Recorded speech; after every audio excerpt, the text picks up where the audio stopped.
Olá pessoal, espero que todos estejam bem. Vamos começando, né, a aula da semana de Estudos Literários 1 nesse calendário alternativo, né? Essas 12 semanas, então, essa é a terceira. Eu estou recebendo de vocês os e-mails, os resumos semanais, né? Acho que vocês captaram bem aí a ideia, né, de fazer esses resumos breves, né? Recebi de vários de vocês aí já. Peço de novo para que vocês evitem de deixar acumular, de mandar, por exemplo, numa semana, na quinta semana, mandar, né, todos os resumos atrasados. Vocês até podem, né, como eu falei, eu não vou estar descontando, mas é melhor para vocês e também para que eu não atrase, né, os retornos. Como eu falei para vocês, se vocês não receberem uma confirmação de recebimento em até mais ou menos 48 horas, 2 dias, vocês podem me escrever de novo, mandar uma mensagem pelo Cobalto, que aí com certeza eu visualizo, porque eventualmente, né, você pode acabar caindo em caixa de spam ou sei lá eu, né, e acabar não chegando, né, na minha caixa de entrada. Então, se vocês mandarem e eu não confirmei o recebimento em até 2 dias, vocês podem me escrever perguntando se eu recebi ou me reencaminhando, enfim. Ou, em último caso, como eu falei, mandar uma mensagem pelo Cobalto que com certeza vai chegar. Hoje a gente vai falar sobre os clássicos, né? Os clássicos a gente deu uma pincelada rápida na semana passada, em que a gente abordou justamente uma definição breve do Carlos Reis, né? Que dá conta dessa atemporalidade, né, dos clássicos. Os clássicos muitas vezes eles são escritos numa época e eles só são reconhecidos como clássicos depois, né? Alguns, claro, a gente tem indícios de que vão se tornar clássicos, né? Como por exemplo, hoje em dia, contemporaneamente, a gente tem no contexto da literatura ficcional ocidental, por exemplo, o Michel Houellebecq, que é um autor francês, que já dá para considerar, ele é vivo, ele continua produzindo, mas já dá para considerar que é um clássico, porque pelo estilo dele, pela repercussão, por aquilo que é um outro ponto que o Carlos Reis coloca, que é o reconhecimento por parte de um grupo especializado, de especialistas, né, que são estudiosos, né, da área da literatura, das letras de maneira geral, e que já tratam, né, a obra dele como um clássico. Até eu tenho um livro dele aqui, Partículas Elementares, tenho outros, Plataforma, enfim. É um livro também que já tem tradução para várias línguas, enfim. Então tem autores que a gente tem todos os indícios de que vão se tornar clássicos, mas efetivamente eles se tornam clássicos, né, num tempo posterior. E tem essa questão da temporalidade, também essa questão do reconhecimento por especialistas, especialmente pela academia, pelas universidades, por quem pesquisa, enfim. E também tem essa parte do reconhecimento público, né, porque muitos clássicos são, mesmo as pessoas às vezes sem nem saber quem é o cara, mas conhecem o nome, né? Ou consumem a obra desses caras de maneira indireta, né? Como vou citar um caso para exemplificar isso tudo, é o Shakespeare, né? O Shakespeare, se vocês assistirem, por exemplo, Chaves Chapolin, né? Que há anos aí, né? Acaba sendo um produto cultural consumido por pessoas de todas as idades, né? Até eu tenho aqui o Chapolinzinho aqui. Então, se vocês assistiram o Chapolin, tem vários episódios em que a história é Shakespeare, né? Tem um episódio que eu lembro que é a Comédia dos Erros, em que a atriz que faz a Dona Florinda, ela tá lá com uma irmã gêmea, e daí uma hora eles acham que é uma pessoa só. E aquilo ali é a Comédia dos Erros, até eu tenho aqui na versão Pocket da LPM, né, mas tá ali no meio dos outros. Não vou pegar ali para não perder tempo, mas é a história, tá ali no Chapolin, só que, né, a pessoa vai assistir aquilo e vai achar uma graça sem saber que aquilo ali é Shakespeare puro, né? E claro, no caso de Romeu e Julieta, que eu tenho o livrinho aqui, é um livro de 88 páginas, se não estou enganado. Eu lembro quando eu li, já faz uns 10 anos, eu li em uma tarde, né? É a história que todos conhecem, mas o livro aqui ele é absolutamente genial. E também, vocês assistem, teve até um filme brasileiro que foi da vez que o Palmeiras foi vice-mundial contra o Manchester, que aí era a família corintiana com a palmeirense, enfim, ele está sendo feito a toda hora, né? E tem o Cravo e as Rosa, a novela da Globo também, acho que é início dos anos 2000, em que também é a história da megera domada do Shakespeare, né? Tanto é que os personagens são exatamente os mesmos, o Petrúquio, Catarina, enfim. Então, clássicos, né, a gente está toda hora, né? Quem produz, como eu digo, tanto jornalista, mas se você for entrevistar um diretor de Hollywood, um cara que trabalha no.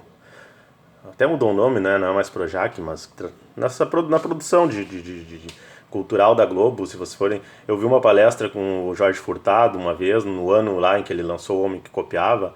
Todos eles vão dizer que eles bebem dessas fontes, né? Só que, claro, para a cultura massificada, não interessa saber que vem lá do Shakespeare, que vem lá dos outros autores clássicos.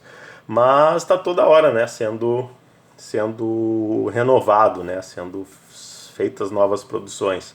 E a gente acaba muitas vezes saindo da escola, do ensino médio, indo estudar, no meu caso era vestibular, mas agora mais recentemente Enem, etc. A gente acaba lendo os clássicos e às vezes, muitas vezes a gente lia por obrigação e muitas vezes é associada essa ideia de clássico como algo ruim, maçante, pesado, que não tem nada a ver com a minha vida, enfim, quando na verdade é pelo contrário. Por talvez possa dizer sorte, uma grande parte dos clássicos que eu li e que eu tenho aqui, né, que eu vou apresentar alguns para vocês, vou comentar alguns para vocês, eu li por prazer, né, li por muito também no período em que eu fiz a pós, que eu estava mestrado, doutorado, eu lia um pouco porque eu também pesquisava jornalismo e literatura, mas mesmo sem ter que ler esses autores, muito para buscar inspiração e também tentar entender um pouco mais do mundo, do ser humano, e também como jornalistas a gente precisa disso. Antes de eu entrar na academia, quando eu trabalhava em jornal, eu lembro que eu fiz uma reportagem junto com um colega meu de redação, que era justamente clássicos, ler ou não ler, uma coisa assim, eu não me lembro agora o título exatamente, em que a gente, claro, entrevistou professores de letras, etc., leitores, enfim, a gente fez uma reportagem sobre isso. Porque no meu caso particular eu sempre gostei de ler. Tem esse livrinho aqui da Lea Mazina, né, da LPM, que ela apresenta 100 autores, até assim, o título é um desses que eu particularmente não gosto, né, que você precisa ler, ele está sublinhado ainda, precisa, né. Eu quando vejo uma lista assim eu saio correndo, mas nesse caso aqui eu peguei esse livro justamente quando eu estava no mestrado para fazer um levantamento de quantos desses 100, quantos que eram jornalistas, tinham sido jornalistas, né, ou trabalhado em redação, e mais da metade, né, na minha dissertação, se não me engano, eu apresento o número, mas desses 100, mais da metade, né, teve alguma relação com o jornalismo. Claro, aqui está próprio Shakespeare, está Hemingway, Poe, Defoe, Clarice Lispector, enfim, né, os clássicos de maneira geral. E desses 100 aqui, eu marquei antes de fazer o vídeo, inclusive, eu li 35, né? Então, como eu digo sempre para os alunos, né, a gente vai lendo com o tempo e alguns livros são gigantes, consomem, né, às vezes um mês ou mais para a gente ler. Então, eu fiz a minha dissertação sobre o Érico Veríssimo, até eu publiquei como, não estou com o livro agora aqui em mãos, acho que está ali embaixo, depois eu puxo ele. Eu tive que ler antes de entrar, eu já tinha lido alguns livros do Érico, acabei lendo antes de entrar no mestrado mais uma boa parte, fiquei mais os outros 2 anos do mestrado lendo também o Érico, porque minha dissertação foi sobre ele. Eu mapeei os personagens jornalistas, né, dos romances dele, isso inclui as mais de 2.000 páginas do Tempo e o Vento, né, que é dividido em 7 livros em 3 partes. Então tem o Senhor Embaixador, os livros dele, né, são todos mais ou menos nessa faixa de número de páginas, de 500 a 600, mas a gente vai lendo aos poucos, né, então isso é com o tempo mesmo, né, dificilmente alguém, sei lá, com 19, 20 anos vai ter lido, né, um grande número de clássicos, por exemplo, até porque a gente lê outras coisas também. Então, por isso que eu falei, no meu caso, a grande maioria eu acabei lendo mais por prazer mesmo, né? E eles servem para embasar e para usar em artigo mesmo, né? Enriquece muito, né? Vocês forem fazer um artigo da área, né? Da área da comunicação, do jornalismo, vocês trazerem uma história, um caso da literatura, né? Para ilustrar aquilo que vocês estão querendo dizer, enfim, o TCC de vocês, por exemplo. Mas, enfim, como eu ia dizendo, então, né, os clássicos eles têm essa imagem, né, de algo pesado. Alguns livros realmente são, né, se vocês forem ler James Joyce, É um livro super pesado, enfim, Dublinenses. Não, Dublinenses é o mais light, que eu acho que. O Dublinenses é o mais light, que é uma coletânea de contos. Esse é o mais tranquilo. Mas se vocês forem ler O Retrato de um Artista Quando Jovem ou o Ulisses, que é o maior, é a grande obra-prima do Joyce, são livros. Aí realmente, se um professor ler um livro desse para vocês começarem a ler clássicos com um livro desses, realmente vai espantar vocês.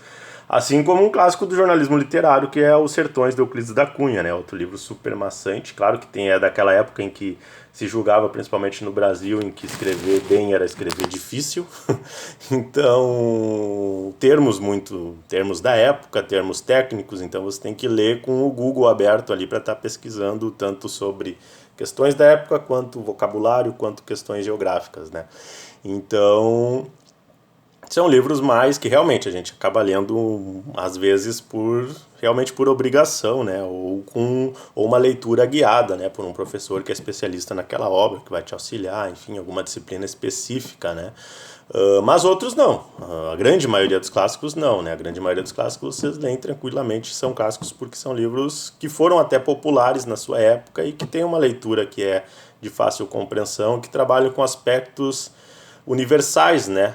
Principalmente sob o ponto de vista psicológico, né? Então vocês leem um autor russo, um autor japonês, um autor americano, um brasileiro, todos eles vão descrever lá a briguinha do primo com a tia, o outro a relação, o cara ou a mulher que cometeu adultério, ou o carinha que tem amor platônico, ou a guria, enfim, e vai indo. Então são questões universais. E as técnicas também, as técnicas narrativas, elas surgem na literatura e depois elas começam lá nos romances folhetins, elas são usadas nos romances, mas depois quando se inventa o cinema vai para o cinema, depois vai para as radionovelas, depois para as novelas, depois para os filmes e agora para as séries, né? Tanto é que se vocês pegarem esses filmes que saem toda hora, né? Eu assisti vários nos últimos tempos por causa da minha filha, né? Como Frozen, filmes da Disney, ou de super-heróis, eles têm a mesma técnica que vocês pegarem Superman lá dos anos 60, 70, que passava no cinema.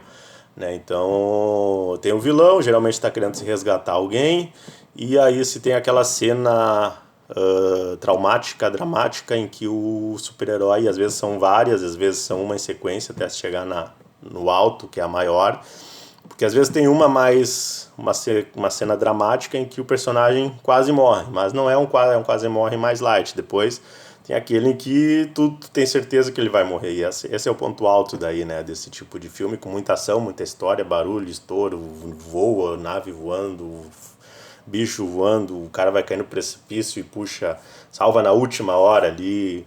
E, enfim, às vezes o cara era um cara que tu pensava que era do mal, que era vilão, mas não, aí ele salva e os dois ficam amigos, ele passa a ajudar e assim vai indo. E vendo vários filmes assim, vocês vão identificando, vocês pegam um filme, se lança um filme aí com uma capa parecida na mesma linhagem, né, de todos esses tipos de filmes, Frozen, enfim, Dois Irmãos, acho que eu assisti também. Tem uma lista aí, mas agora não me recordo. Até a Dora Aventureira, eu vi o filme também. Também tem a mesma situação, né? Eles estavam indo resgatar lá, daí tinha o vilão que enganou eles e tal. E aí, claro, na cena final lá, aquela coisa, vai fechar, ela vai ficar presa. O filme do Scooby-Doo também. Então, todos eles têm essa técnica narrativa, né? Então, tudo isso vem lá da literatura, são técnicas universais, né? Até tem um livro, Cultura da Mídia, do Douglas Kellner, até já saindo um pouco dos clássicos da literatura, mas em que ele fala sobre produções audiovisuais, ele vai falar sobre o Rambo, né? Mas aí ele conta que lá no Oriente Médio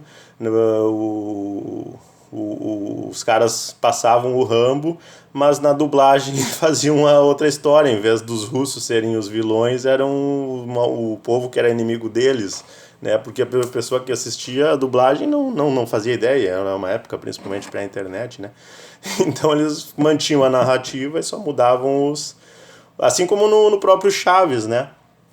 No próprio Chaves tem um episódio lá que ao invés de Acapulco, de ir para Acapulco, eles vão pro Guarujá, né? Então, essas adaptações que são feitas, né? Mas os clássicos, eles têm isso, eles são atemporais, eles geralmente no seu tempo eles são populares, e também tem esse abraço, né, da academia tem essa importância reconhecida pelos especialistas, pela academia, enfim. E aí tem alguns aqui. A Arte de Escrever Bem do Schopenhauer é um livro interessante que pode até servir para vocês. São dicas, mas algumas são até bem engraçadas, né? Porque são bem da época. E claro, está escrevendo para um pessoal mais erudito lá de anos atrás. Mas serve também até para analisar textos, enfim. Tem o outro que eu não tenho aqui em mãos, que é do David Lodge, que é a Arte da Ficção, que também tem essa ediçãozinha da LPM, em que ele traz essas técnicas que eu comentei antes, traz várias, é muito bom esse livro, porque são técnicas narrativas que valem tanto para o jornalismo, quanto para a literatura, quanto para o cinema, enfim, são técnicas narrativas. Caninos Brancos é um livro do Jack London, autor americano, também virou filme, né? É a história de um lobo que passa por várias situações, pegam ele, levam ele para briga de cães, né, de apostas, aí ele acaba sendo resgatado, não me lembro bem como, e aí acaba sendo domesticado, mas é meio que uma reflexão sobre a domesticação da gente mesmo, né, das nossas adequações às normas, né, normas legais, sociais, convenções sociais, etc.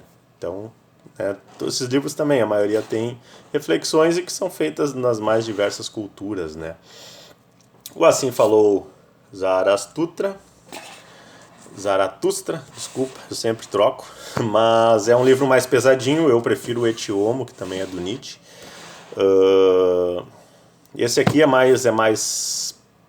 também mais difícil e realmente é uma leitura para ser feita mais tendo um acompanhamento de algum especialista ou consultando outras obras, né, que foram escritas sobre ele, e outro que já é o oposto, que é um livro que pode ser lido tranquilamente, que também é um classicão, é a Madame Bovary, do Flaubert, né, que trata a história da personagem, a Madame Bovary, que ela acaba se casando e aí ela, enfim, está num relacionamento lá nos anos 1800 e pouco, em que ela está insatisfeita, né, e ela lê muitos romances, então ela também quer viver aqueles romances, mas o marido dela, se eu não me engano, é médico, alguma coisa assim, e aí ela acaba tendo casos, né, fora do casamento, não me lembro agora se é com um ou com dois personagens, não, são dois personagens. E, enfim, aí tem todo o dilema, né? Principalmente também porque tem a questão da época, né? Em que o divórcio, por exemplo, era algo praticamente impossível, né? De se obter, e quando se obtinha, se tinha todo o preconceito. Então, mas enfim, tem todos esses dilemas, né? E se tornou um clássico aí esse livro do Flaubert. Tem o Crime e Castigo, do Dostoiévski, que é um livro também muito interessante, que trata muito bem da psicologia do ser humano. E aí a gente já está falando, né, de literatura russa, né? Para vocês verem como, por mais seja um francês, um russo, um americano, né, depois a gente chega nos brasileiros, mas eles tratam de questões universais, né? E nesse caso do Crime e Castigo, o personagem ele tem um certo quê de cômico, e quando ele decide matar lá a velhinha, ele também cria toda uma justificativa psicológica para ele explicar para ele mesmo que ele matar aquela velhinha ia ser como matar uma barata, porque aquela velhinha lá, ninguém gostava dela, ela morava sozinha ou com um sobrinho, não me lembro muito bem, já faz uns 10 anos que eu li, mas algumas coisas a gente guarda mais, outras mesmo, assim como algumas obras a gente lembra como se tivesse lido ontem e a gente leu há 15 anos, e outras a gente leu há 1, 2 anos e a gente não lembra. Mas eu me recordo que ele tem esse dilema, né, com ele mesmo. E aí, enfim, ele acaba matando. Desculpa o spoiler, mas enfim. Não é nem no fim, é mais pro meio da obra, se não me engano, que ele mata a velhinha.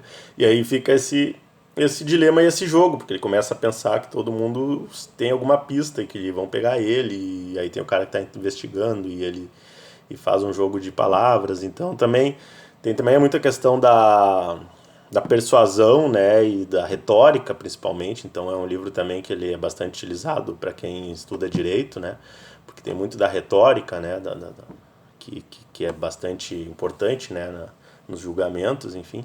Então é um livro clássico, se tornou clássico também, por todas essas questões. David Copperfield, esse livro aqui eu li no início da quarentena esse ano.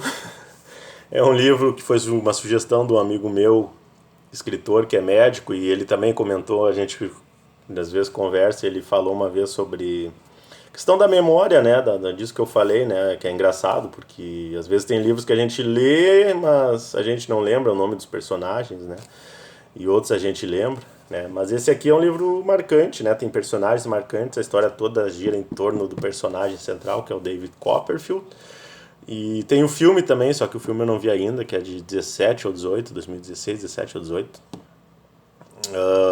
Mas é a história e é interessante porque as primeiras 100 páginas, mais ou menos, elas dão conta da infância dele. E aí é uma reflexão super atual sobre maus tratos, né?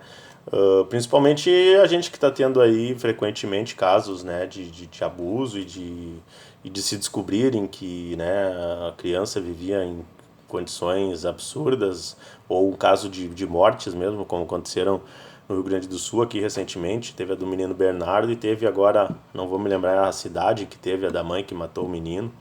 Então é uma situação que se assemelha a essa que o Charles Dickens descrevia como sendo a situação do David Copperfield, né? Ele é uma situação de total crueldade, né, com uma criança que no caso é o personagem o David Copperfield, mas depois ele vai indo, né, vai seguindo e aí ele é resgatado por uma tia dele que ele nem sabia que ele sabia que existia, mas que ele imaginava, que é uma figura muito cômica assim, porque ele vai no dia que o David Copperfield nasce, ela vai na casa deles e certo que era um guri, e quando é guri, e vai lá e ela quer ser, não, ao contrário, ela vai certo que vai ser uma menina, e que ela que vai cuidar da menina, e que já tinha escolhido o nome da menina e tudo mais. Quando o médico diz que é um menino, ela é uma personagem muito cômica, assim, porque ela é muito grossa, e ela vira o rosto e sai e nunca mais volta, né? E daí ela vai voltar a aparecer lá na metade do livro, quando o David Copperfield, completamente exausto, né, do abuso e de ter que trabalhar com 10 anos de idade numa fábrica, né, ele resolve ir atrás dessa tia, né, e aí muda a história, enfim. Mas é um livro excelente, né, um livro, não me recordo o ano dele aqui, deixa eu ver se diz por aqui, mas é um livro de mais de 100 anos, né, e tem toda essa questão humanitária, né, que é super atual, né, como eu te falei antes, os clássicos, eles são clássicos também por serem atuais, né? São questões que aconteciam e que seguem acontecendo e que vão continuar, infelizmente, acontecendo, como por exemplo nesse caso. Agora, o melhor dos livros que eu já li de clássico é o Don Quixote. As duas caixinhas aqui, né? Os dois livros, né? Do Don Quixote. Aqui eu tenho até também os bonequinhos deles.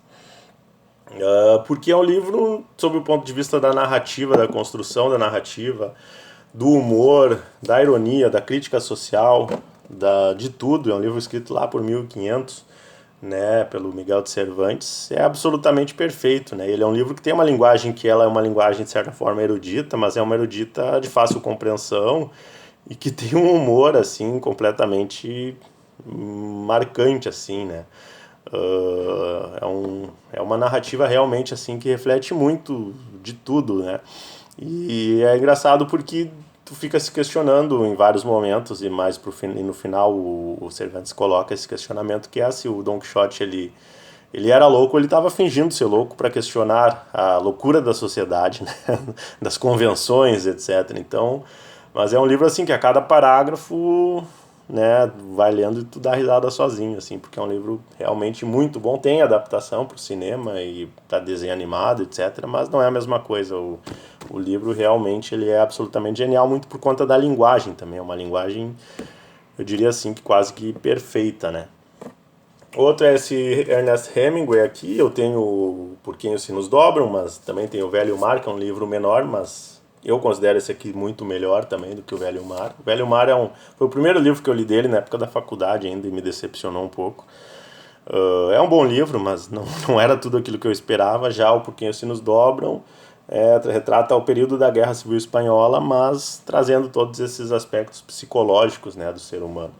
O outro livro que trata de guerra é o Guerra e Paz, obviamente, como diz o nome, do Tolstói. Eu tenho nas quatro edições da LPM, né? É um livro que, para falar bem a verdade, eu tô lendo no momento, né? Acabei as duas primeiras, estou indo para a terceira, quer dizer, para a segunda parte do livro, mas que retrata das guerras napoleônicas ali de 1805 em diante. E que também é um livro que pode ser pensado vários pontos ao momento que a gente vive, universal, né?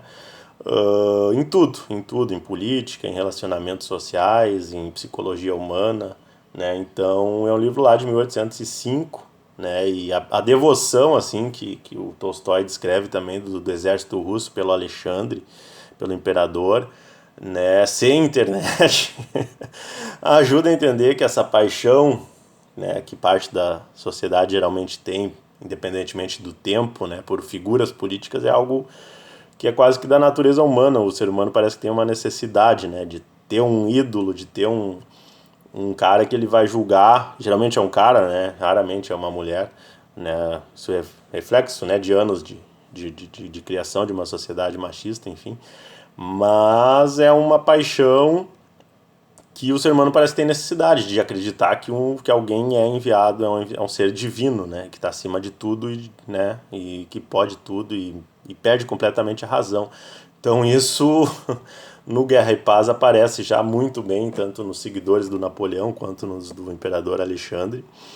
E então a gente faz a leitura e faz a comparação com os momentos em que a gente faz a leitura, né, a todo momento, porque é muita coisa igual, né, não é nem semelhante, é igual. Então, Admirável Mundo Novo, outros dois livros aqui para serem lidos a qualquer momento, porque sempre vão ser atuais. 1984, do George Orwell, e do Huxley, Admirável Mundo Novo. Também retrata essa obsessão, né, do poder de governos, independentemente de época, região geográfica. Se vocês lerem Malala, que retrata do Paquistão, né, os discursos são parecidos. Quem está no poder quer, de qualquer forma, não ter oposição ou minimizar o máximo possível a oposição. E, né, parece que a necessidade de querer ser adorado por todos, né, e de se eliminar o contraditório e querer vigiar, principalmente, né, a questão da vigília, né, é um ponto importante nesses livros aqui, que traz todo um romance, daí, né, toda uma história, uma narrativa ficcional que traz essas reflexões. Na Pior em Londres e Paris, do George Orwell, é um livro autobiográfico, né, sobre o início de carreira dele, em que ele morou em abrigo de mendigos, etc. Não tinham o que comer, então ele escreveu esse livro que se tornou um classicão também. Aqui o do Érico Veríssimo eu separei esse aqui porque eu dou uma pincelada de cada um dos livros dele para retratar os personagens jornalistas. Tem na biblioteca, né? O meu livro é A Tribo Jornalística de Érico Veríssimo, tem alguns exemplares na biblioteca para depois que passar a pandemia. O Grande Gatsby, tem o filme também com o Leonardo DiCaprio, é um classicão porque ele faz uma reflexão crítica lá de 1925.